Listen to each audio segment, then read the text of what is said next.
शक्यता असेल नाही तर जाऊ द्या. मेकर मध्ये आणि हिवराश्रमला बस येते का नाही? येते. तुम्ही प्रवास करता का नाही? खोटं बोल नका, फुकट आहे तुम्हाला. खरं सांगा, तुम्ही लालपरीनंच प्रवास करणार, दिवसभर उन्हात मारणार पण लालपरीनंच प्रवास करणार. का की फुकट असल्यामुळं. एक म्हातारी भागवत बाबा मेकर मधून बसली का हिवराश्रमला उतरायची. उचित आणि अनुचिताचा फरक लक्षात घ्या. हिवराश्रम मधून बसली का मेकर, मेकरून हिवराश्रम, मेकर हिवराश्रम, हिवराश्रम मेकर.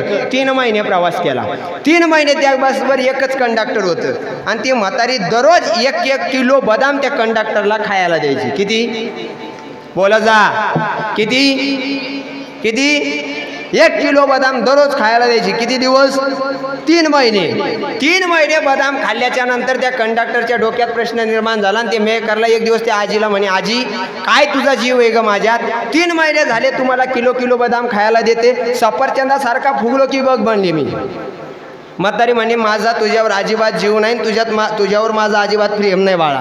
ती म्हणला, मग ताई आजी तुम्हाला एवढे दिवस एवढे बदाम का खायला दिले? म्हातारी म्हणे, हे बघ माझ्या तोंडात दात नाहीत, हे बदाम मला चावत नाहीत. रात्री चघळून या कॅरी बॅग मध्ये भरते, सकाळी तुला खायला देते. वाजवा टाळ्या, वाजवा. ज्यांनी टाळ्या वाजवल्या त्यांनी अशाच बदाम खायला दिल्या. अहो साधा, आता मला तुम्ही सांगा, म्हातारीनं कंडक्टरला बदाम खायला देणं भागवत बाबा उचित आहे, पण ते चघळून खायला देणं हे अनुचित आहे. विठाल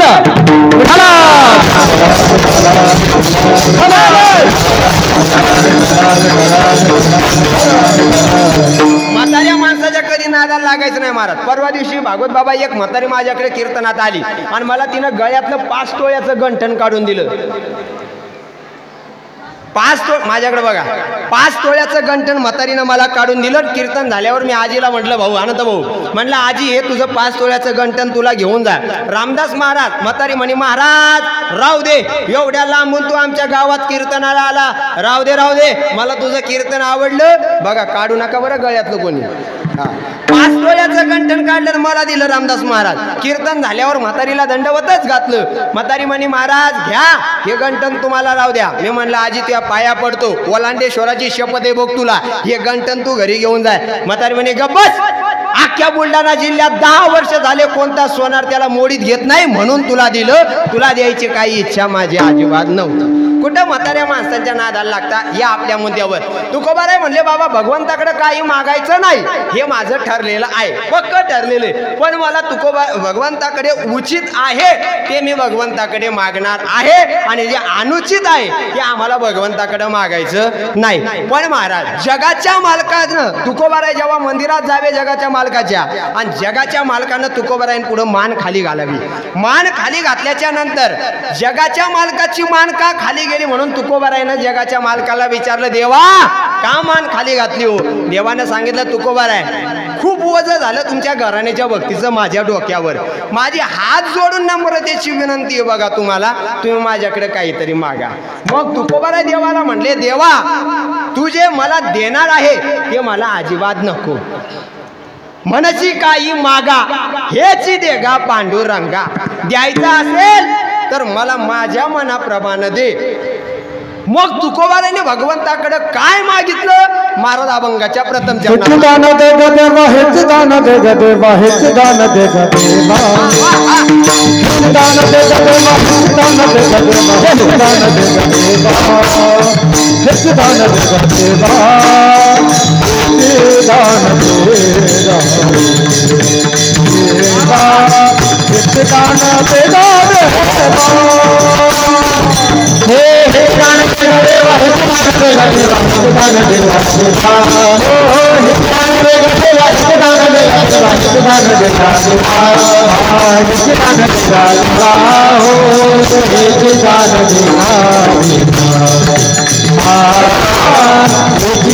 दे ग देवा,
महाराज म्हणतात देवा मला दान दे, पण कोणतं दान दे? हेची दान दे का देवा.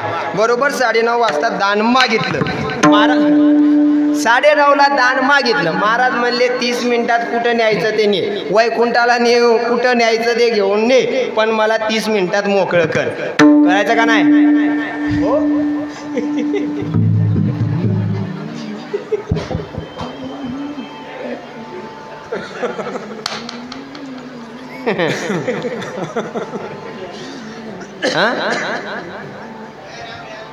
काय काय म्हणजे काय कशाला तयार आहेत? कशाला? 20 मिनिटात जायला तुम्ही तयार आहेत? जाऊ नका, जाऊ नका. नातवं बघायची, नाताचे लग्न बघायची, सगळं बघायचं. एवढ्या लवकर जाऊन काय करता? अहो सगळं गाव गेलं पाहिजे, तेव्हा आपण गेलं पाहिजे. त्याच्याशिवाय कोणी जायचं नाही. लक्षपूर्वक ऐका. महाराज म्हणतात देवा मला दान दे, पण दान देत असताना मला हेची दान दे का देवा. तुझा विसर न बाबा, तुझा विसर मला माझ्या जीवनामध्ये होऊ देऊ नको. बरं महाराज ठीक आहे, पण भगवंताकडे तुकोबाराय म्हणतात आमच्या पिढ्यांमध्ये सुद्धा कोणी मागितलं नव्हतं, मग आज तुकोबारायने का मागितलं? उदाहरण सांगेल, लक्षपूर्वक ऐका.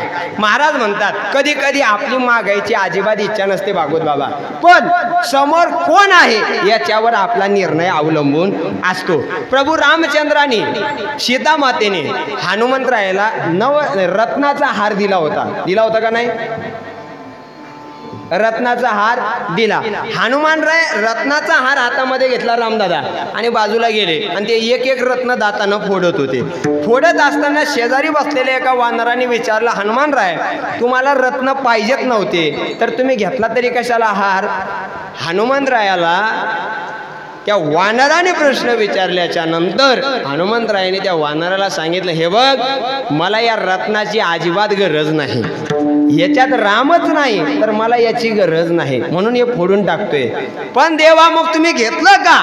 फोडायचे होते तर कशासाठी घेतले? त्याने सांगितलं, हे बघ मला घेण्याची इच्छा अजिबात नव्हती, पण देणाऱ्या सीतामाता होत्या आणि सीतामातेचा अपमान होऊ नये म्हणून मी घेतलेलं आहे. तसं तुकोबार कुचक्या मनान टाळी नाही, एकच नाही, कडकडून वाजवायच्या बघा. वाक्य कळाल्यावर टाळी वाजवलीच पाहिजे. मला रत्न घ्यायचं नव्हतं, पण सीता मातेचा अपमान होऊ नये म्हणून तो रत्नाचा हार मी घेतलेला आहे. तसं तुकोबाराय म्हणतात, देवा मला तुझ्याकडं काहीच मागायची इच्छा नाही, फक्त तुझा अपमान माझ्याकडून होऊ नये म्हणून मी तुला हे दान मागितलं. बरोबर तुकोबाराय म्हणतात, हेची दान दे का देवा, तुझा विसर न व्हावा, तुझा विसर मला तू माझ्या जीवनामध्ये होऊ देऊ नको देवा. जर तुझा विसर झालाच नाही तर मग मी काय करणार? गुण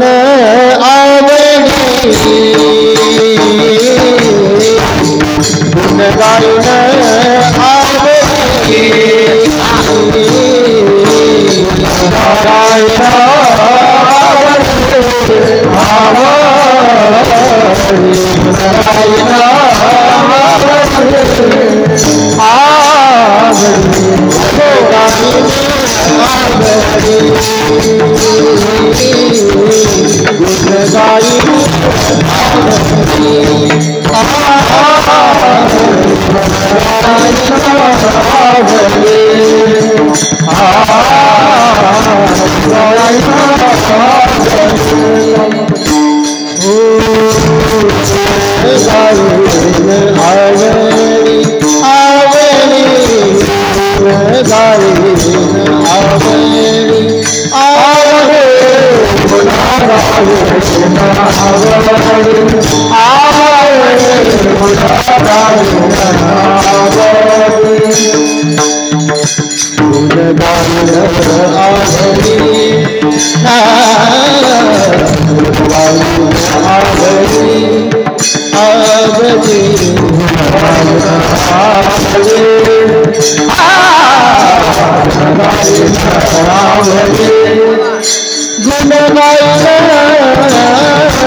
महाराज म्हणतात गुण गायीना आवडी हेच माझी सर्व जोडी. देवा मी आनंदानं तुझं गुणगान करणार. महाराज म्हणले असं काऊन गुणगान करणार? ते म्हणले वेळ कमी आहे, चला पटकन गुणगान करून घ्या. किती गुणगान करावं? भगवंतासाठी आपल्या संसारावर सुद्धा पाणी सोडावं. आता मला तुम्ही सांगा,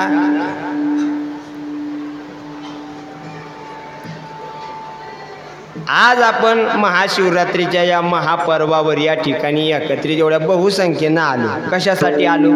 आपल्या जीवनात आपल्याला पुण्य मिळावं म्हणून आलेलो आहोत. आपल्या हिंदू धर्मामध्ये 5 पर्वकाळ सांगितलेले आहेत आणि त्याच्यातला सर्वात मोठा पर्वकाळ म्हणजे तो महाशिवरात्रीचा पर्वकाळ आहे.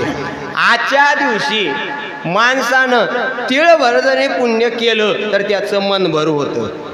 पण आजच्या दिवशी जर चुकून सासूला शिव्या घातली किंवा म्हातारीला कुचक्या मानानं बोलली तर आयुष्यभर कार्यक्रमच होतो महाराज. महाशिवरात्रीच्या पर्व काळात भगवान शंकराची नुसती तुम्ही मनोमन जरी उपासना केली किंवा भगवंताचं नामस्मरण केलं तर भोळदैवत एवढं देतं का आपल्याला सांभाळता येत नाही. आणि रामदास महाराज बऱ्याचशा लोकांना ज्ञानोबारा एवढं देतात का त्यांना भागवत बाबा ते सुद्धा सांभाळता येत नाही. अहो मला तुम्ही सांगा, ज्ञानोबारा आहे, तुकोबारा आहे, आमच्या संत महात्म्यांनी जगाला काय कमी केलंय? काय कमी केलं का? काही कमी केलं नाही महाराज. पण आता आमचे संस्कार एवढे बिघडले का आम्हाला आमच्या घरातलं सोराना. आई गरोदर असताना बऱ्याचशा स्त्रिया काय करतात? तारक मेहता का उलटा चष्मा. वर्ग सुद्धा तसंच जन्माला येणार असं मोठ्या डोळ्याचं.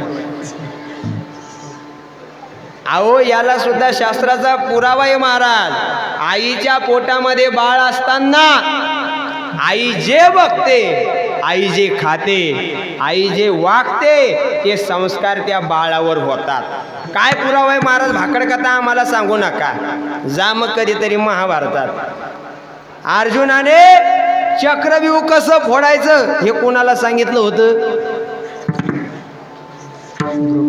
द्रुपदबाईला. कोणाला? सुभद्रेला.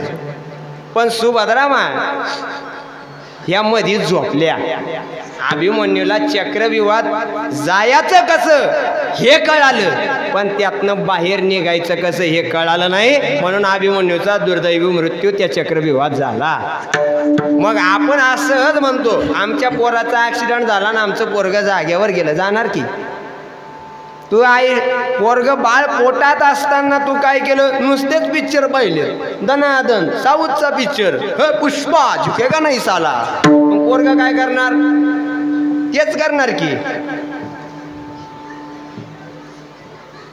आपण जसे संस्कार देतो तसे संस्कार त्या बाळावर पडतात. श्री गुरु चैतन्य महाराज एक वाक्य सांगतात बघा.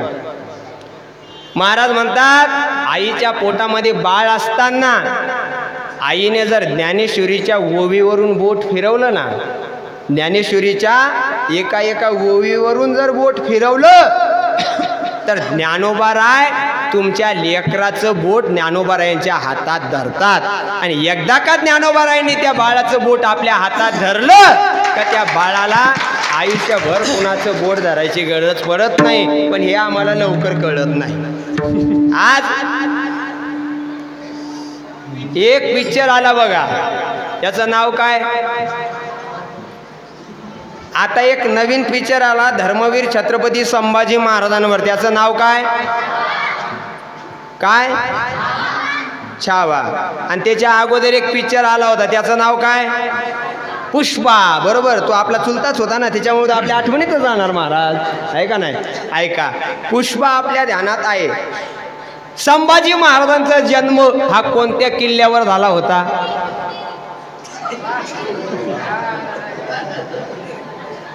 म्हण ना, म्हण. कुठं झाला होता? फक्त माझी विनंती आहे भाऊ, शिक्षक लोकांनी मोठ्या माणसांनी कीर्तनात थांबा. शपथ आहे बघा. कोणाकोणाला माहिती आहे धर्मवीर संभाजी महाराजांचा जन्म कोणत्या किल्ल्यावर झाला होता? हे आमचं दुर्दैव भागवत महाराज. आम्ही छावा बघितला पण महाराजांचा जन्म कुठं झाला हे बघितलं नाही. आम्ही महाराजांचा मृत्यू बघितला पण कसा झाला बघितलं नाही. महाराज आमच्या डोळ्यासमोर मरतात, अंगाची सालं काढल्या जातात, पण महाराज कुणासाठी मेले हे आम्हाला कळालं नाही. दुर्दैव या महाराष्ट्राच्या मातीचं. बरं जाऊ द्या, आपला धर्मग्रंथ कोणता आहे हे तरी सांगा.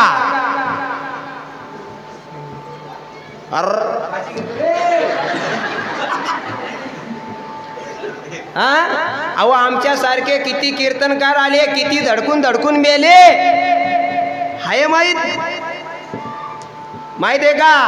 आल्या मोठ्या देवाच्या लग्नाला. आपला धर्मग्रंथ माहीत नाही. ज्या राजामुळे आपल्या कपाळावरचं भगवं कुंकू कायम राहिलं त्या राजाचा जन्म आपल्याला माहीत नाही. मग आम्ही हिंदू म्हणून तरी कशाला घेतो? आपण हिंदू आहोत का नाही? तू म्हणतो तर आहेच बाबा आम्ही, आम्हाला काय. अहो धर्मवीर छत्रपती संभाजी महाराजांचा जन्म पुरंदर किल्ल्यावर झाला हे आठवणीत ठेवा. छत्रपती शिवाजी महाराजांचा जन्म कुठं झाला हे आपल्याला माहिती आहे, पण धर्मासाठी मरणाऱ्या लेकत्याच बापाचा मुलाचा जन्म कुठं झाला हे आपल्याला माहिती नाही. छावा पिक्चर कोणी बघितला? शपथ मोकळ्या मनानं हात वर करा. कोणी कोणी बघितला छावा पिक्चर? आणि आता थांबा, पुष्पा किती लोकांनी पाहिला? चष्मा घालून पाहत होती चंदन चोर. कुठे येतो म्हातारे? कधीतरी पाहिना नातवाला घेऊन छावा. सांग ना त्याला की हा राजा होता म्हणून मी घरात आली, हा राजा होता म्हणून बाळा तू आपल्या हिंदू धर्मात जन्माला आला, नाहीतर आपलं काही खरं नव्हतं. आता ध्यानात ठेवा. अरे कशासाठी संभाजी महाराजांचा हा पिक्चर आपण पाहिला पाहिजे. संभाजी महाराजांचं बलिदान आपण आठवलं पाहिजे. धर्मवीर संभाजी महाराजांवर आलेला छावा चित्रपट आपण एक वेळ बघा. जा कधीतरी त्या पिक्चरच्या टॉकीज मध्ये धर्मवीर संभाजी महाराजांचा तो छावा पिक्चर बघा, डोळ्यात पाणी येईल तुमच्या. महाराजांचा दुर्दैवी मृत्यू आपल्या डोळ्यासमोर दिसतोय. महाराजांचे हात बांधलेले असतात, महाराजांना घेऊन जातात आणि मराठ्यांचा छावा संभाजी राजा जेरबंद केला जातो आणि संभाजी महाराजांना घेऊन जात असताना अरे रडतात रे लोक राजा, पण राजांना वाचवण्यासाठी कोणी येऊ शकत नव्हतं. आला सच्चा मित्र कवी कलश सोबत आला होता. मावळ्यांनी आपलं बलिदान दिलं होतं, रक्ताचे पाट त्या संगमेश्वर मध्ये वाहत होते. घेऊन गेले संभाजी राजाला. कळालं संभाजी राजा असा तसा पकडल्या जाणार नाही आणि जर छावा पकडल्याच जात नाही तर मग आपल्यातले गद्दार उभे राहतात आणि सांगावं ये संभाजी राजा है, ये शेर है, आज तक आपने शेर देखा होगा लेकिन सिर्फ शेर जंगल में देखा होगा. ये छत्रपति शिवाजी महाराज का छावा है, ये सचमुच शेर है, इसे पकड़ना नामुमकिन, इसको पकड़ नहीं सकते आप. क्या करना पड़ेगा फिर बताओ. हमारी सेना काट डाली है इस शंभू ने, बता क्या करे. आणि तेव्हा आपल्यातल्या गद्दारांनी सांगितलं जोपर्यंत शंभू राजांचे हात बांधल्या जाणार नाही तोपर्यंत हा वाघाचा छावा पकडल्या जाणार नाही. आणि फेकले साखळदंड, अडकला छावा, गरजला वाघाच्या टरकाळीनं.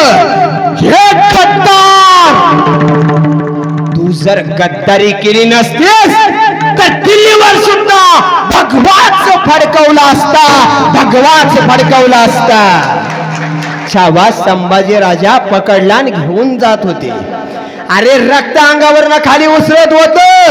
हा चित्रपट आपण बघत असताना डोळ्यात पाणी येतं. माणसं अक्षरशः ढसढसा रडायला लागतात. माणसाने रडावं यात नवल नाही. असल्या लहान लहान पोरांनी हंबरडा फोडावा, त्या पडद्याकडे पळत जावं आणि आपल्या आईला म्हणावं आई बघ ना ग आई, माझा शंभू राजा पकडलाय आई, त्या आलमगीर औरंगाच्या बाजू माझा शंभू राजा बांधलाय आई, थांबव आई, वाचव आई माझ्या राजाला. अरे अचानक पिक्चर बंद व्हावा आणि त्या लेकीनं हंबरडा फोडावा आणि त्या आईनं म्हणावं ताई त्या औरंग्यानं आपला संभाजी राजा असा छळ करून मारलाय ग, छळ करून मारलाय. अरे पेटून उठली ती 5 वर्षाची मुलगी. आई फक्त या मराठ्यांचा एक संभाजी राजा मारलाय, पण या संभाजी राजाच्या विचारातून हजारो संभाजी या मातीत जन्माला येतील, या मातीत जन्माला येतील. हे कधीतरी आम्ही आमच्या लक्षात ठेवलं पाहिजे. आपल्या पोरांना पुष्पा दाखवण्यापेक्षा धर्मवीर संभाजी महाराजांचा छावा दाखवा. आयुष्यात आपल्या पोरांना कुणाच्या पायावर वाकायची वेळ येणार नाही. विठ्ठल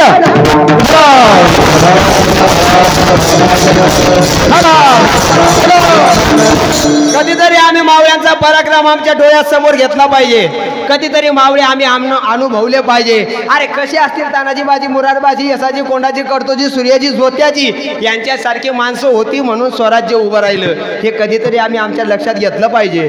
कशी होती हो महाराजांची मावळे, कशी असतील महाराजांची मावळे. वडापाव खाऊन 8 पाव झालेली, दारू पिऊन पिऊन शरीर सडवलेली.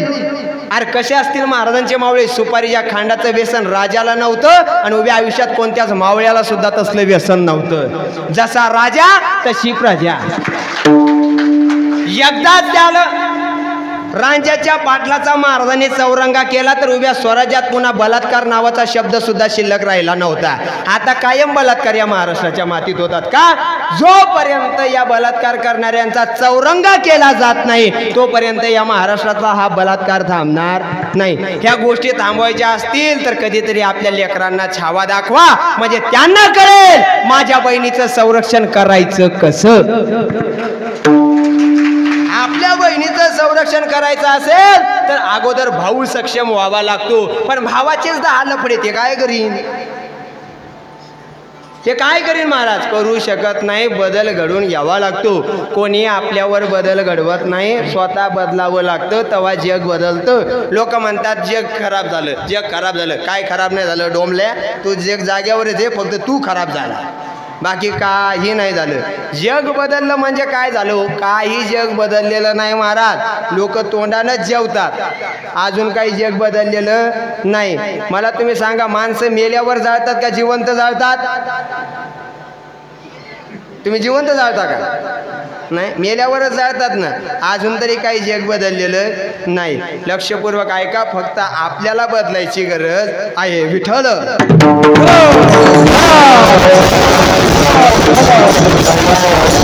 महाराजांचे मावळे कसे होते? लक्षपूर्वक ऐका. कसे होते शिवछत्रपती शिवाजी महाराजांचे मावळे? काय होता तो पराक्रमण? कसे लढत होते मावळे? अरे हाती सोबत झुंज घेतो, त्याचं नाव आहे यसाजी. राजा, जोपर्यंत तुम्ही या खिंडीतून बाहेर जात नाही, जोपर्यंत तुम्ही विशाळगडावर पोहोचत नाही, तोपर्यंत एकाही गनिमाला या खिंडीतून बाहेर येऊ देत नाही. बोलतात त्यांचं नाव आहे बाजी. हातातली ढाल तुटली तरी लढत राहतात, त्यांचं नाव आहे तानाजी. 7 मावळे घेऊन पन्हाळगड काबीज करतात, त्यांचं नाव आहे कोंडाजी. 700 मावळे घेऊन 30,000 सैन्याला हरवतात, त्यांचं नाव आहे रामजे. आणि शत्रूची एक ना एक खबर अचूक ठेवतात, त्यांचं नाव आहे बहिर्जी. बघालो फाडलो, त्यांचं नाव संभाजी. आणि या सगळ्यांना एकत्र गोळा करून स्वराज्य स्थापन केलं, त्यांचं नाव आहे छत्रपती शिवाजी. असा राजा होता ना, अशी मावळे होती. मग यांच्यासाठी एकच वाक्य असेल. काय वाक्य असेल? मग यांच्या जीवनात सुद्धा महाराजांनी ज्या ज्या वेळेस कामगिरी दिली ना, त्यावेळेस प्रत्येक मावळ्याने सांगितलं, महाराज आम्हाला धन नको, आम्हाला संपत्ती नको, मग काय हवंय? महाराज आम्हाला फक्त तुमची संगत द्या, आणि मरण आलं तर ते या स्वराज्यासाठी येऊ द्या, एवढंच आम्हाला आमच्या जीवनात तुम्ही द्या. म्हणून महाराज म्हणतात, न लगे मुक्ती धन संपदा, संत संग देई सदा. अरे इथं संतांची संगत तुकोबारायांनी मागितली, आणि 350 वर्षापूर्वी मावळ्यांनी संगत मागितली, ती माझ्या राजाची मागितली. बघा आता लक्षपूर्वक ऐका, कीर्तन संपणार आहे. संपवायचं ना, मी बरोबर 10 ला संपवणार, 10च्या वर गेलं तर 1000 रुपये मिनिटानं पैसे घेणार.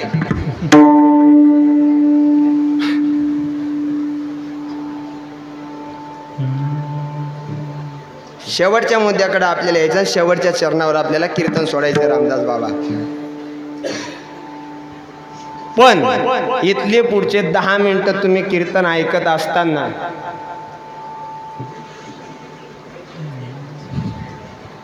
सर्व अंगाचे कान करून कीर्तन ऐका.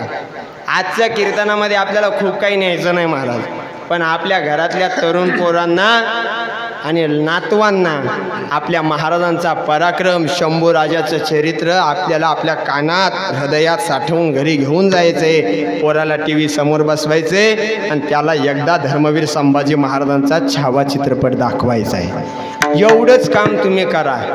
खऱ्या अर्थानं तुम्ही सगळ्यात मोठी महाशिवरात्री साजरी केली. तुम्ही खऱ्या आज धर्म परिवर्तन नावाची गोष्ट आपल्या भागामध्ये खूप फिरते बघा. इतर लोक येतात आणि आपल्या लोकांना फूस लावतात, म्हणतात ये आमच्या धर्मात तुला चांगलं होईल. काही चांगलं होत नाही. बाप बदलणारा धर्म आपला नाही. मेलो तरी चालेल, पण हिंदू होऊनच मरेल, मी माझा बाप बदलायला तयार नाही, असा होता संभाजीराजे. बघा बारकाईनं त्या पिक्चर मधला एक एक शब्द डोळ्यासमोर आठवा. जीभ कापायला आलो होता ना आलमगीर, आला डोळ्यासमोर उभा राहिला. संभाजी राजा असा बांधला होता महाराज आपला राजा. अंगातून रक्त वाहत होतं, खाली रक्ताचा लोट होता. त्या रक्ताच्या थारोळ्यात ताट मानेना छावा उभा होता, आणि तो आलमगीर म्हणत होता, शंभूराजे आ जाओ हमारे धर्म में, मौत बख्श देंगे हम, तुम्हाला जीवन दान देऊ. एवढा शब्द बाहेर आला. अरे कळाला छावा हे आलमगीर ये तू माझ्या धर्मात हो मराठा आणि तुलाच तुझा प्राण बक्षीस म्हणून देऊ, बक्षीस म्हणून देऊ. कधीतरी ह्या गोष्टी ध्यानात ठेवल्या पाहिजे. महाराजांचं चरित्र ऐकायचं असेल तर सर्वांगाचे कान करून ऐका. अरे कसा होता मावळ्यांचा पराक्रम.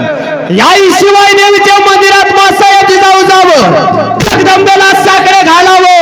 हे आई जगदंबे शिवाई देवी असा मुलगा दे जो 18 पगड जातीचं 12 बलुतेदारांचं सर्व धर्मीयांचं राज्य निर्माण करेल. असा मुलगा माझ्या पोटी जन्मास घाल आणि दिवस उजाडला 19 फेब्रुवारी 1637 महाराष्ट्राच्या मातीत माँसाहेबांच्या कुशीत स्वराज्याचा सूर्योदय झाला. राजे छत्रपती जन्मास आले. लाल मातीच्या हातवर कनक सगळ्यांनी हातवर करा. सुगंध दरवेळेला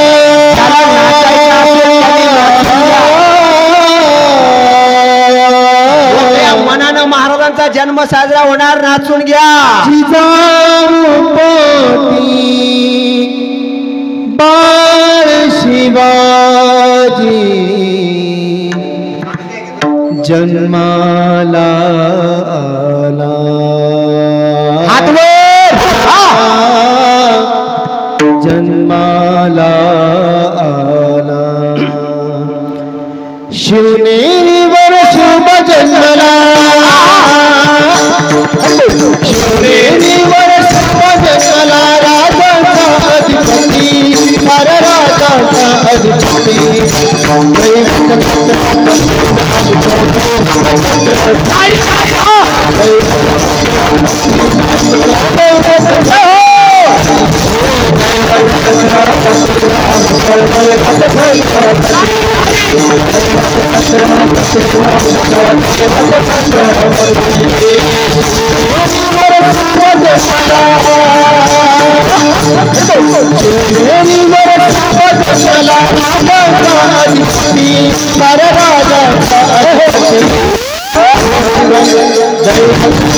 दैवत छत्र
हिंदू धर्म हिंदू धर्म रक्षणासाठी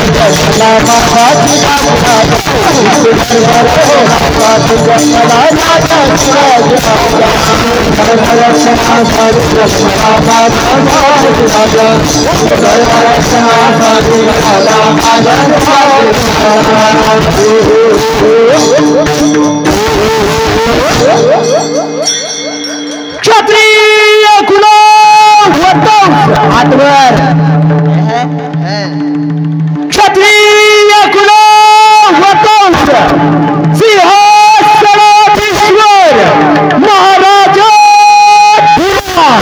श्रीमंत श्री छत्रपती शिवाजी महाराज की जय.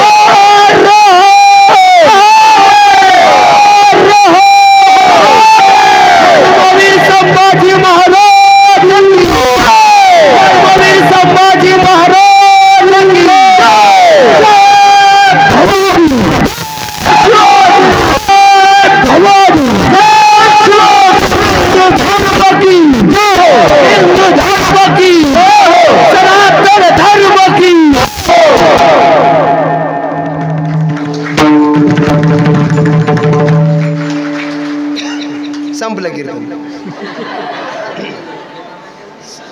भाऊ संपलं कीर्तन. काय होतं भागवत महाराज बऱ्याचशा लोकांना असं काय कीर्तनाचा टाईम बदलला, वेळ बदलून जातो. आज तर मोसममध्ये आला उघडी नाही का, टाईम बदलला. 7 ते 9चा गेला, 8 ते 10 वर, 8 ते 10चा गेला, 9 ते 11 वर, पण 11 वाजवणार नाही. टायमाच्या आत आपलं कीर्तन संपलेलं आहे. शेवटच्या मुद्द्याकडे आपल्याला जायचं, कीर्तनाला पूर्णविराम द्यायचा. फक्त 3 मिनटं लक्षपूर्वक ऐका. एकही मिनटं मी तुमचा शिल्लक घेणार नाही. फक्त 3 मिनटं कीर्तन लक्षपूर्वक ऐका. एवढा मावळ्यांचा पराक्रम होता ना. अय आजा हो, खाली बसा, बसा खाली. 3च मिनटं कीर्तन ऐका आणि आनंदानं भगवान शंकरांकडे जा. फक्त 3 मिनटं ऐका. अरे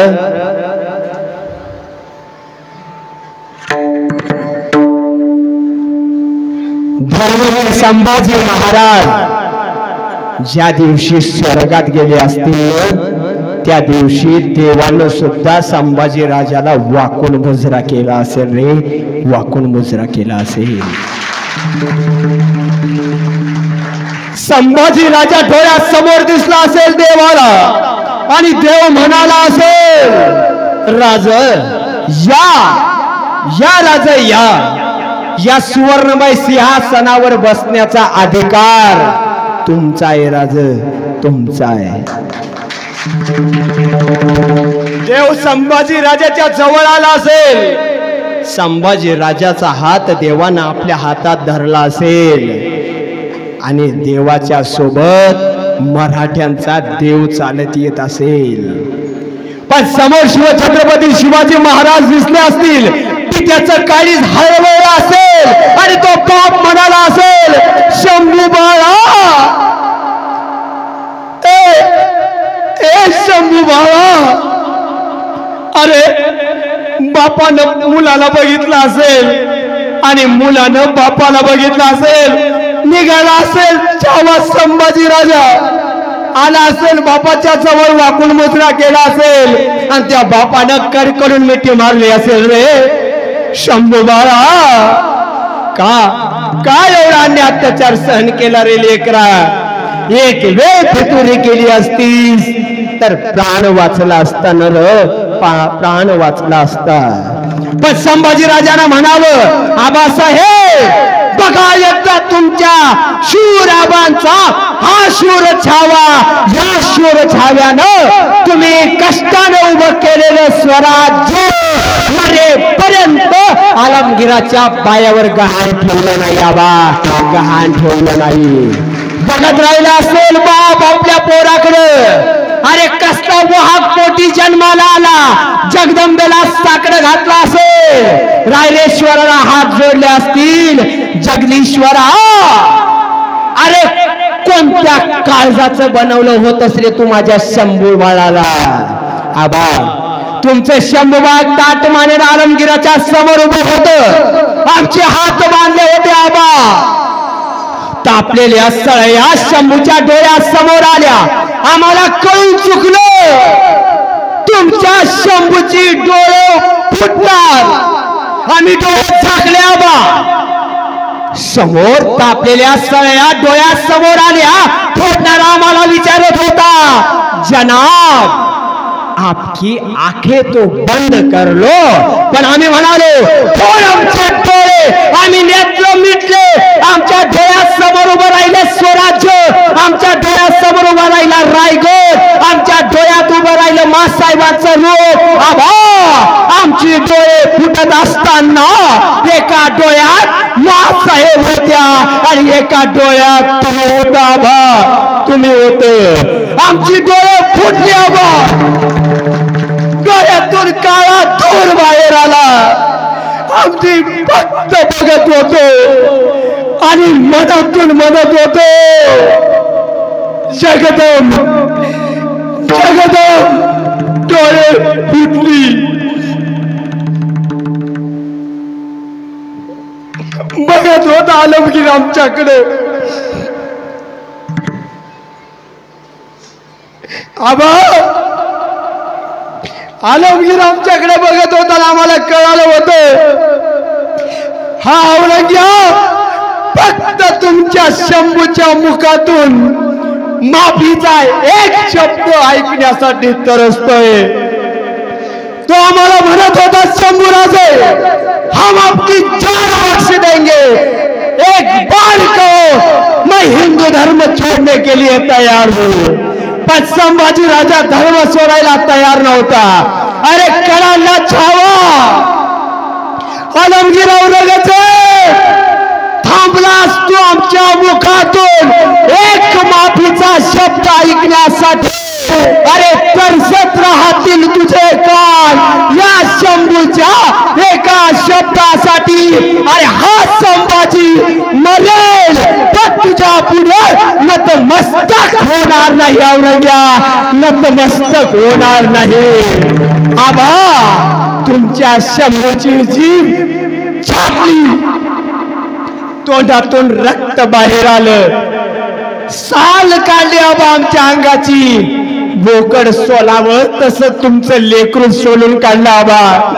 आबा आमच्या डोळ्यासमोर आठवला प्रसंग. आम्हाला तुम्ही आग्र्यातून घेऊन येत असताना आमच्या पायाला खडे टोचले म्हणून तुम्ही रात्रभर या शंभूच्या पायाला तेल लावलं आबा. पण हाच तुमचा छावा बोकडाचं मांस सोलावं तसा सोलला हो आबा. हंबरडा फोडला आपल्या बापानं. अखेर शंभू राजाचं मस्तक छाटलं. आलमगीर शांत झाला, पण त्याला मराठ्याचा छत्रपती संपवता नाहीच आला. महाराजांचं मस्तक मारण्या अगोदर रायगडावर दुसरा छत्रपती तयार झाला. ही ताकद मराठ्यांची होती, दाखवून दिली ताकद. आणि म्हणाला असेल बाप आपल्या पोराला, शंभूराजे काय एवढा अत्याचार सहन केला. आणि कळाला असेल छावा आबा त्या आलमगीर औरंगजेबाला. त्याने मराठ्यांचा फक्त एक संभाजी राजा छाटलाय. पण याच संभाजीच्या मांसाच्या तुकड्यातून हजारो संभाजी जन्माला येतील. औरंगजेब ते तुला इथेच गाडतील, ते तुला इथेच गाडतील. महाराज म्हणतात